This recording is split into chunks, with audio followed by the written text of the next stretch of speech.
পৃথিবীর স্পর্শ পেলেন সুনিতা, উচ্ছ্বাসে ভাসছে বিশ্ব।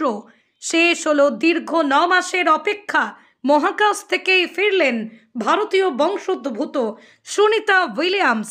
প্যারাশুটের মাধ্যমেই পালকের মতো জলে নেমে এলো স্পেস এক্সের ড্রাগন ক্যাপসুল। তার মধ্যেই ছিলেন সুনিতা এবং তাঁর সঙ্গী বুচ উইলমোর।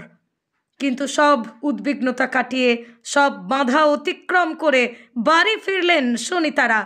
নাসার তথ্য অনুযায়ী সুনিতা এবং তাঁর সঙ্গী বুচকে নিয়ে মঙ্গলবার মার্কিন সময় রাত 9:11 অর্থাৎ ভারতীয় সময় রাত 2:41 পৃথিবীর কক্ষপথে প্রবেশ করে ড্রাগন ক্যাপসুল।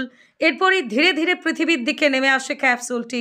অবশেষে মার্কিন সময় রাত 9:57 এবং ভারতীয় সময় রাত 3:27 ফ্লোরিডার উপকূলে সমুদ্রের জলে অবতরণ করে ক্ষুদ্র নভোযান। তাঁদের পরিকল্পনা ছিল মাত্র 8 দিন থাকার, কিন্তু স্টারলাইনারের যান্ত্রিক ত্রুটির কারণে তাদের ফিরে আসা সম্ভব হয়নি।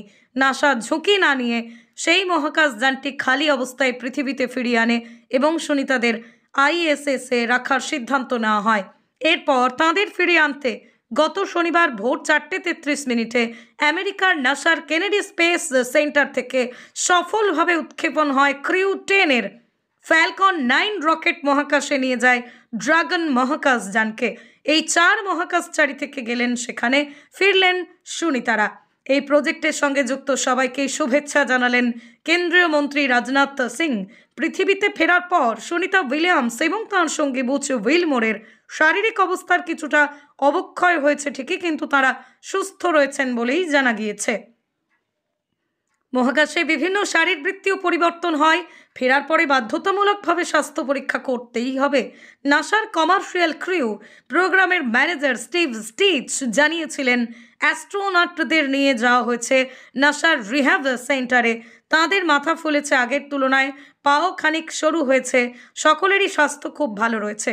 সুনিতাদের রিহ্যাবে রাখা হবে, সেখানেই মনিটরিং করবেন নাসার চিকিৎসকরা।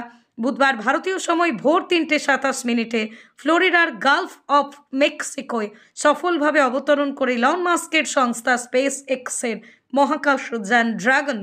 মহাকাশ থেকে পৃথিবী পর্যন্ত তাদের প্রত্যাবর্তন নিরাপদে হয়েছে জানিয়েছেন নাসা। ক্যামেরার দিকে তাকিয়ে হাত নাড়তে দেখা গেল তাঁকে। স্বাভাবিক জীবনে ফেরার পর সুনিতা সহ 4 জন মহাকাশচারী নিজেদের অভিজ্ঞতা ভাগ করে নিতে পারেন।